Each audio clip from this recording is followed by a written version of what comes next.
Well, hey, it is wonderful to see you here today as we are beginning this journey. And it's going to be a journey that's going to really take us not just for a few weeks, as we're specifically going to be teaching through this Making Room series, but it's really a journey that's going to be taking place over the next few years, as we are, in essence, going to be giving our church a nice shot to boost us to head forward as we are going to, what we believe as a leadership team, as an eldership, move forward to become the church that God is calling us to be, to get closer to who we are called to be and continue to make the impact in this community that we are called to make. Where we are at, while it is a nice place, it is a good place, it is not as good as it gets.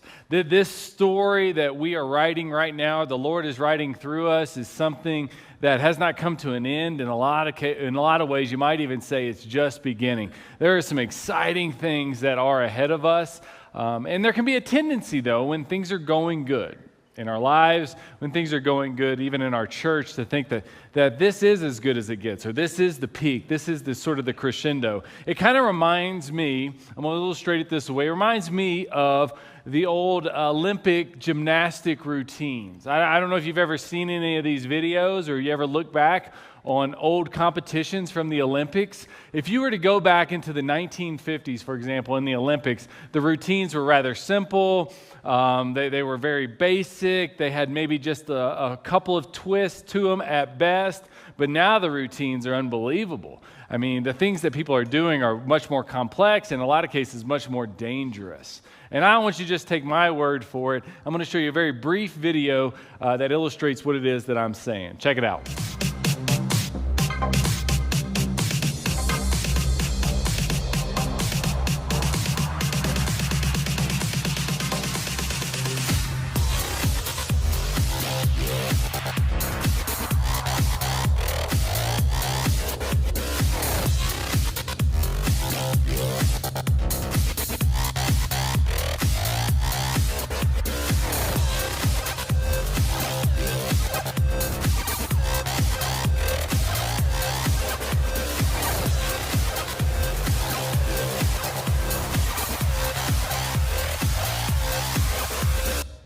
Yeah, so as you watch that, it is amazing. Now, here's the thing. I think in a lot of ways, it's not even as if those athletes from decades ago were that much inferior. It's just that in a lot of cases, they didn't quite have maybe their vision enhanced or their vision expanded enough to see what could be. In a lot of other ways, the training wasn't quite what it is today. Again, the coaching certainly wasn't then what it is now. And so they had these built-in limitations. And many of them, no doubt, thought, this is probably the peak. There might be a little bit that we can change. There might be a little bit that we can adjust. There might be a little bit that we can do that's better. But the reality is this is almost as good or just about as good as it gets.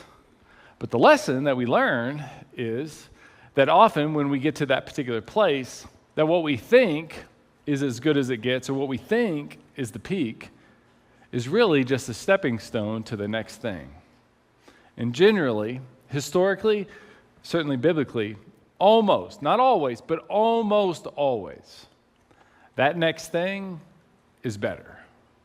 And we're just stepping towards that next thing. And this journey, again, that we are entering into as a church has us very much in that same place. Like if you were to look around this room, you see it's very comfortable. It's a good situation. It's mostly full. In fact, there's probably even a little bit more room in here today because we have some middle school campers away and some people that are out of town that allows for a little bit more room for us today, even than usual. But the reality is that where we're at now isn't the peak.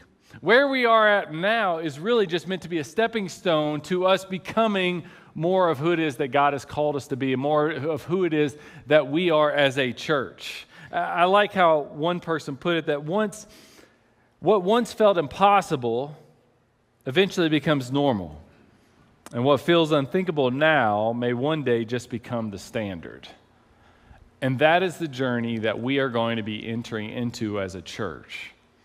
It's to honor the past, appreciate the present, but to take steps forward in faith towards the future. The reality is around us as a church is that this community isn't getting smaller. In fact, as we pull from West Highlands Ranch, South Littleton, a little bit of North Castle Rock, we also have this valley that is continuing to grow around us. And you're going to have tens of thousands of homes and tens of thousands of people that are going to continue to fill into that valley. In fact, that valley that's right next to us, when it's all built out, is going to have 17% of the population of Douglas County when it's all said and done. Think about that for a moment. Of the 400,000+ people in Douglas County, that valley right here is going to have 17% of it. And you may not be aware of this, but Douglas County is no doubt one of the most influential counties in our state. And you could even argue nationally it has more influence there. So literally we live in one of the most influential counties in our state, one of the most influential counties in our country, in the most influential country in the world. And we have the opportunity to influence it by 17% spiritually speaking. And why is that? Well, if you haven't noticed, there aren't many churches in this little area right here. In fact, there aren't any churches. We're the only one. And so if anyone is to come to believe in Jesus, if any marriage is to come to encounter Christ for the first time, if any community is to be influenced, this community right here to be influenced for Christ, much of that is going to have to come from us. And so what we have been seeing as a church, really since 2022 specifically, is about 15 to 20% growth every year, month over month. And this journey that we are on, that's going to take many years, or at least several years, to begin to make more room, is a journey that we have to take now. Because if we delay, then in a few years when we decide to do something about it, we could find ourselves in the same position this church found itself in several years ago. In 2010, the attendance that we have now is essentially what the church's attendance was then. It was perhaps even maybe a hair higher, but in 2010, as they were in this building, they made a decision, a faithful decision, to not expand. They weren't sure that they could handle it financially. And as a result of that, there was other factors, but part of the reason why this church then declined over the next several years was because they didn't make room. But imagine that isn't the case. Imagine that you and me and everyone else that's connected to this church here that's following Jesus were to decide, you know what, I'm going to live on mission. I'm going to pray that I could tell somebody about Jesus. I'm going to pray that I could tell somebody how Jesus has changed my life. Maybe even just like that testimony we heard a few moments ago, maybe somebody in here, just like her, could say, I once thought all religions were the same. And then I came to realize, no, there's something uniquely different about Jesus. And we started telling people about that. And then people wanted to come hear more about that. There really wouldn't be enough room for that. But imagine there was. Imagine our property had this kind of a look to it. Here's a few photos I want to show you. That when you came up the drive out there, you wouldn't necessarily see a large field and a gazebo next to it, but instead you would see a large building with a very spacious worship center that would accommodate several more hundred people than what we have in here now. Approximately about 750 people. And you would know that when you came up to that building that there would indeed be enough room for you to bring somebody with you and to see not only God work in your own life, but to work in their life. And then when you pull up into our parking lot, you might not know this, but the family entrance is not our main entrance, okay? This entrance over here, these little bitty side doors that everybody comes in, that's actually not the main entrance of our building. You see, it's this other area that faces the exact opposite direction of the parking lot. At any rate, that's another story. But when you come up whenever you come up onto the property with this building, now the main entrance is obvious, and you can walk into it, and it's very opening and inviting, and the lobby area is opening and inviting as well. So especially in the winter time when everybody's in our lobby area and they're crunched up and you're trying to talk over each other, you don't have to do that as much anymore. Now you can sit and you can visit and you can take your time before you run off to whatever the rest of your day's activities might be. I mean, imagine if that were to be possible. Well, that's what the eldership here, many of the staff as well, and others in our church have been praying about for the last several years. And the thing that has become very evident to us is that we believe that it is God's vision for our church to expand. And this, as is often the case with these types of situations, this is the end. So you begin with the end, and then you got to work your way back. It's quite a journey to get to that place. It's going to be a lot of money to get to that place. But we believe now is the time to begin to take the steps to get to that place. And if I were to just think for you, or just to encourage you to think for a moment about yourself, like if you think about the type of vision that God could have for your life, you often can help yourself by thinking about the end in mind. You want to think about the things that maybe people would say at your memorial service once you pass away. You think about the things that you want your kids to repeat about you. You think about the things that you want your spouse to say about you when you're not around. Whenever you think about the things that you want to accomplish, we kind of can begin with the end in the mind, and then we start to take steps in that direction, but it's a difficult journey. And so I want to take you to a passage of Scripture in Isaiah 54. And it's in Isaiah 54 that God is speaking to the people of Israel. And he is casting a vision to them while they are struggling, while they are in a lot of ways getting beaten down, while they are broken, they are divided. He casts a vision for them that is almost unfathomable. But he says this is absolutely going to happen one day. And this is what he says in Isaiah chapter 54, beginning in verse 1. And here we're going to learn a few principles about God's vision becoming a reality in our church, and God's vision becoming a reality even in your life. This is what the text says. Sing, O barren one. The O barren one is a woman. Is a woman who is unable to have a child, who did not bear. Break forth into singing and cry aloud. He's saying to this woman who is barren, celebrate, have joy, sing.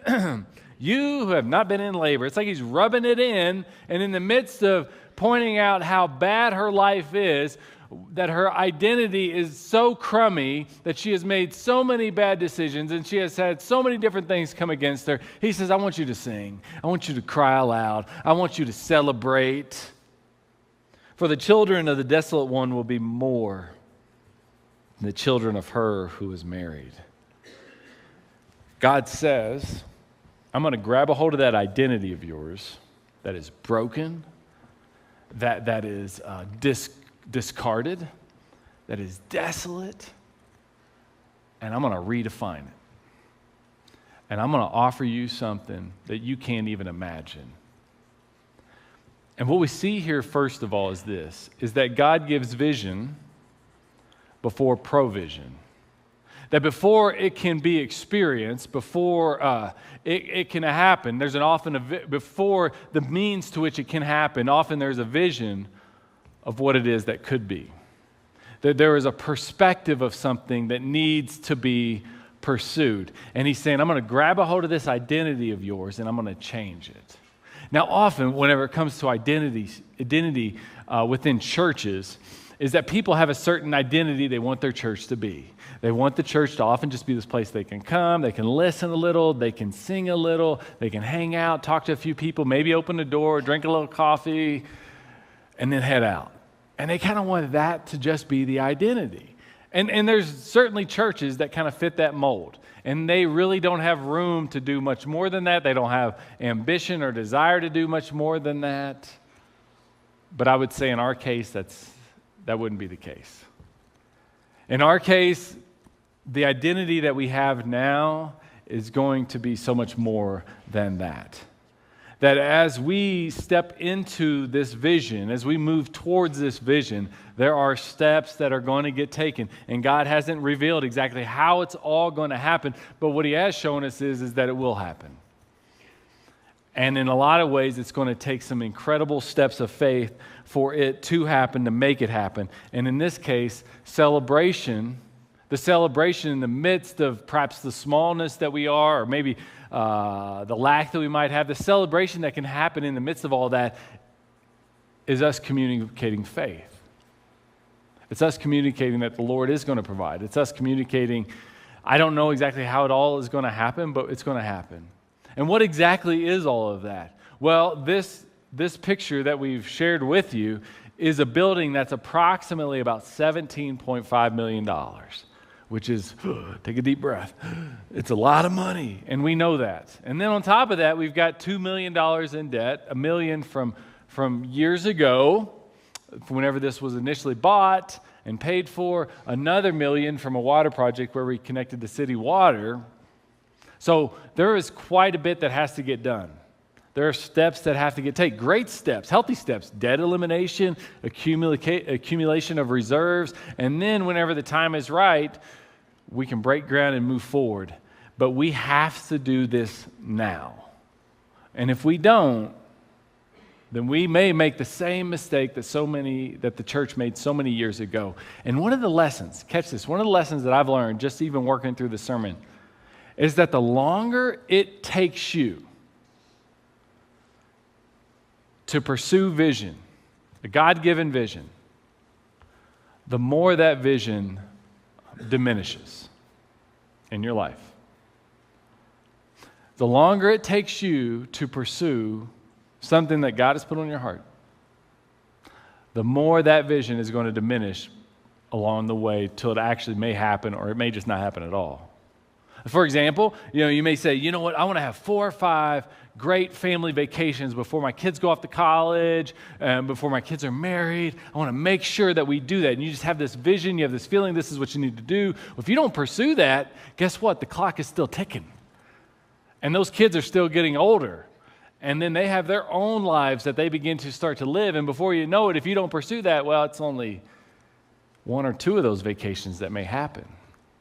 You may have this vision of how it is that you need to physically look. And you need to pursue that because you've got some serious steps that you need to take. Maybe there's an addiction that needs to get broken. Maybe there's some diet that needs to change. Maybe there's some exercise that needs to get added. But that vision isn't going to happen unless you start pursuing and taking steps to get yourself there. And the same is true of our church. We have to do this now. Years ago, in 2010, when this church was debating expanding then, this project would have been a fraction of what it is now. It would have been about $10 million then, and now it's 17.5, and we're probably not even getting as much building as we would have then. Now, they had their reasons for making the decisions that they made, but I've had many of them say to me, especially in the last several months, we should have built then and just figured it out. But we didn't know how we were going to be able to make it work. And what I'm presenting to you now is, if we wait, then this project only gets smaller, and the only church in this area, in my opinion, becomes less and less of what God has called it to be. And we, at our doorstep, have 17%, are going to have 17% of the most influential, one of the most influential counties in our state, one of the most influential counties in our country, in the most influential country in the world. And we have the opportunity to influence that by 17%. Think about that. 17%. You know what 17% is? That's the difference between an Ivy League college and Arapahoe Community College. 17% on your grades. That's the kind of difference we're talking about here, okay? But 17% in a life is pretty significant. If you can shift your marriage 17% in the right direction in Jesus' name, I mean, that's going to be quite a difference in your home. If you can shift yourself 17% in your workplace in the right direction, that's going to be quite a difference. 17% in your own personal life, that's quite a difference. 17% saves lives, saves marriages. protects parental relationships with your children. It helps keep you away from the bad things and you lean into the good things. 17% is a big difference. And we're trying to shine that light to have that kind of influence. And right now, it won't always be this way, but right now, we're it. And we don't know how it all is going to come together, but some of it has. Some of it has. You think about those numbers that I just shared with you. That means we got to raise about $9 million. Because we've got $11 million that has been committed from a lender that they will give us whenever we hit certain milestones. So you got about $9 million. $9 million, that's a lot of money. That's a lot of money. We had a family in our church who've kind of caught some of that vision that I've just shared. And they've been specifically impacted by the ministry of this church. Lives have been changed in a lot of ways by this church. They connected with me a few months ago, and we had several conversations. But on this particular instance in which we sat down, they said, we want to get this going. And they gave the gift anonymous. They wanted it to be anonymous, but they want the story told to maybe inspire others. We want to give this gift we want to give a gift to the church. We want to give seed money to the church to help get this whole thing going, maybe inspire others to come alongside, because we believe that the work that this church has done in our lives can do the same thing in other people's lives and maybe even more. So we want to help to make this to happen. And so in light of that, they sat down with me and they said, we're going to give you this fund, and this fund is worth $1 million. Isn't that amazing? They gave our church $1 million. And that is something to applaud. They gave you $1 million. Well, they didn't give it to you, but they want you to benefit from the ministry of this church. And we've been able to raise almost $1.5 million. So that's, approximately 17, don't 17 or so percent, and don't be by my calculations. I'm not sure that, you know what I'm saying. We're off to a great start with this whole thing. But it's going to take all of us. It can't just be me. And it's not just me. This has been talked about for decades. I'm just the guy that's here now. Habakkuk, I know many of you are familiar with Habakkuk, very familiar with this, but I'm going to read to you from chapter 2, verse 2 and 3. A couple of you may not be. Habakkuk chapter 2, verse 2 and 3. Write the vision, this is God speaking, make it plain on tablets, Habakkuk, so the he is somebody else, so he may run who reads it. Habakkuk, here's the vision, but if this is going to happen, there's some other people that are going to have to get involved to make it all come together. The idea is shared ownership. I had a missionary tell me many years ago, as we were it was a different church I was a part of, and he was sharing with me how I need to approach generosity and finances in a church setting. And he was saying, I know this thing that we're going after doesn't seem fundable. I know it doesn't seem like it can financially happen. He said, but what I have learned, and he had been in Africa for decades, and he had traveled to other countries and doing a variety of different things. He said, what I've learned about this is that God's people always have enough money to fund God's vision. And I believe that's absolutely true. And so we're going to take safe, very prudent, responsible steps going forward, but we're going to lean into the next thing. Because where we are isn't the end of the story. And this isn't the peak. This is just the place we're at to get us to that next thing, and the next thing is almost always better. And so God provides the vision before the provision. The second thing, and I'm going to work through these really quick, vision requires faith to stretch beyond comfort. Vision requires your faith. Comfortable doesn't require faith. Comfortable is relaxing. Comfortable is easy. That doesn't require any faith. Faith is necessary to go beyond what is comfortable. This is what he says. Isaiah says in 54 verse 2, enlarge the place of your tent.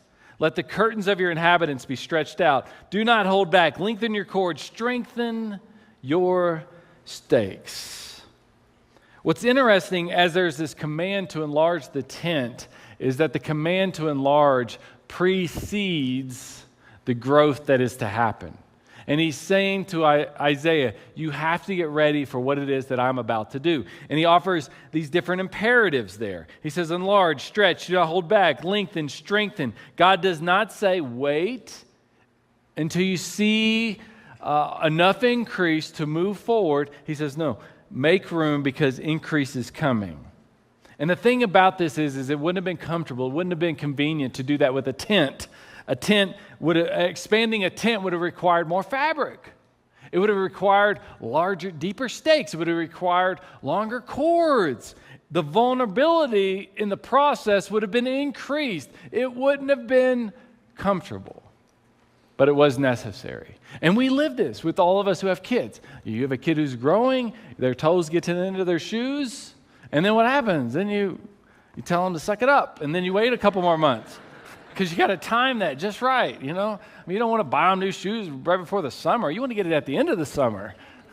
And so you get them a size or 2 or 3 bigger so they can grow into those shoes. It's a little awkward, and it's a little uncomfortable for them, and they fall down, and then you laugh, and then you help them up, and all that is going on. You got to learn how to work the system. And you get the idea, though. The shoe is something that they can grow themselves into, and we're in a growth period. We're not in the kind of situation or the kind of place that we don't anticipate more, or even in some cases anticipate less. I mean, some communities where friends of mine have churches, their populations are going down. Industries are leaving. And the idea that they would grow is impossible. Like, you cannot have those kind of expectations in those settings. But in this setting, even the most conservative estimates are 10% annually. And the reality is we have many weekends whenever we cross-reference that they're almost 20% growth. And for us, what is it about? Well, it's about stories like Michelle Bell's that we heard earlier. It's about life change. It's about families being strengthened in the name of Jesus. It's about reigning in the darkness, expanding God's kingdom. Our church, we want to lead every generation to a full life in Christ. And to lead means that you have to step out in faith and get beyond your comfort zone. The third principle that we learn here from Isaiah is that when we make room, God multiplies the impact. When we make room, he does more than we really could imagine. It says this in Isaiah verse 3, for you, of chapter 54, for you will spread abroad to the right and to the left, and your offspring will possess the nation and will people of the desolate cities. And just the idea there is that there's going to be this expansion that's going to happen. It's going to impact generations of people. But it's all going to come back to you and your willingness to operate in faith. It's kind of like in 2 Kings chapter 4. Elisha goes to a widow. Really rough situation. Doesn't have much hope. And he says to the widow, and it almost sounds like he's making, it sounds almost like this verse that we were reading at the beginning of chapter 54. It almost sounds like he's making fun of her. He says, hey, I want you to go get a bunch of jars. And take them to your house. Get all your jars, get your neighbor's jars, fill up your house full of jars. And she's like, they're empty. Why am I filling my house up with jars? My life's already a mockery of everybody, and you want me to fill it up with empty jars? Are you serious? And he said, yeah. And then a miracle happens. And the miracle is that those jars are filled with oil. God fills each and every one of them. And what stops the miracle, though? When they run out of jars. Space was created, and then God filled the space. And we would never be able to build anywhere near anything that would accommodate all of the community that we reach. But we do need to build as much as we possibly can. And what I just showed you is a room, the picture I showed you is a room that's approximately double what we have now. okay? That's about what we figure that we can afford. And it depends on the experience you want. I kind of kid. I say, well, it depends on, people will ask me questions. This is, you know what they really ask me? They'll ask me 4 different questions. And they'll say, okay, how much is it going to cost? What's the timeline? The third question is related to whatever they're most interested in. So they'll be like, tell me about the children's ministry, which this building becomes the children's ministry, by the way. Tell me about the classrooms, and tell me about your bathrooms. I'm like, what does that have to do? Why are you so interested in our bathrooms? What's that got to do with it? Anyway, you get the idea, though. That's the third question. Fourth question is it big enough? And I'm like, I don't know. Probably not, but it's as much as we can afford, and it depends on the experience you want. So like I said, I'll tease people and be like, well, United Airlines, if you want a United Airlines experience, it's kind of spacious, you got a little more room, we get about 750 people, okay? If you want like the Frontier airline experience, like, you're basically sitting on a piece of wood and your knee is like up to the chair in front of you, we get about 850. So it just depends what kind of experience you want. We got some flexibility with the whole thing.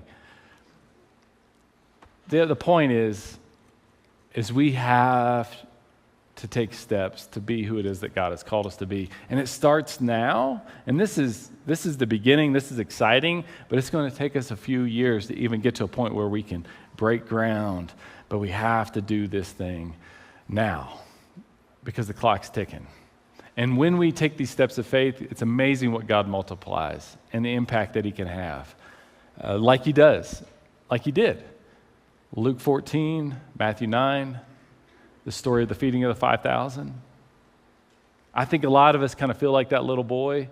All I got is a few fish and a few loaves. Here you go. This is all I got. Do with it what you can. And then the disciples take the food over and they're like, here you go, Jesus. We got a few fish and a few loaves. Go ahead. Because they were telling them to send everybody home. And Jesus is like, all right, that's fine. I'll take what you can give me. And then he feeds everybody. And then he looks over at the disciples and he's like, all right, you punks, go get the leftovers in 12 baskets, and I'm going to have you carry those around and remind you how you didn't have faith in me. And you know what they probably did with that food? They went out and gave it to more people. The 5,000 were fed, and many others were fed, and then they're left saying, this is what Jesus has done for us. Can you imagine what he could do for you? And that's really going to be the call for all of us, is to kind of be like, Jesus, here's what I got. Do with it what you can. And it'll be amazing the impact that indeed has happened, is happening, and will continue to happen. And here's a few dates I want to share with you, and then we're going to have a time of, we're going to go into a time of communion. February 1st. If you didn't know that, that's today, February 1st. We're launching this whole campaign today. And then on before we get to February 22nd, there's a town hall meeting. Guys, February 14th, Valentine's Day is less than 2 weeks away. You can thank me for that later, at any rate. February 22nd, we got a town hall meeting. It's an opportunity just to ask questions. You're going to have different elders up here, and one will talk about the loan, one will talk about the building of design. I'll be talking about the capital campaign, the progress we've been able to make with it. March 4th is a prayer night, worship night. It's also an early commitment opportunity in which maybe you can make that commitment early. And like I said, we've already gotten a good bit that's come in, and we're just trying to kind of prime the pump. And then March 8th is a commitment Sunday, and we're asking, so a lot, it's a 3-year commitment. If you can't go that far out and you want to do 2 years, that's fine. Mark out the 3, put a 2 in there. It'll all work out. But we need to think further out because we know how many steps are going to have to get taken and what has to happen in the meantime. And our hope is, really my hope in this whole thing is that in one way or another, you will be able to be on mission a little bit more for God. And you're making room for God to move in your life. I mean, that's really my hope. That's what I want you to pray is, God, how can I make more room for you in my life? And then as we pray that prayer, he fills that space. And we won't always know how it's going to happen, whatever that thing is, but he has an amazing way of always making it happen beyond what we can ever imagine. Let me pray for us, and then our team is going to lead us into a time of communion and one more song of worship. Father, I pray, Lord, that the scales would fall from our eyes and we would see the vision that you have for ourselves and, Lord, for our church. I pray, Father, as we take steps towards helping that vision to become a reality, Lord, may we be praying most of all to make room for you to move in our lives in whatever way that may be. Father, offer us grace and your mercy where we fall short. And again, we're so grateful, Lord, for your hope that doesn't disappoint. In Jesus' name, amen. And in Jesus' name, everyone who says they are a follower of his, we invite you into this time of communion. If you didn't receive those elements when you came in and you are indeed someone that wants to reflect on that sacrifice that he made for you, we encourage you to raise your hand. Our team will be happy to bring those communion elements to you as we reflect in this time of communion for these next few moments.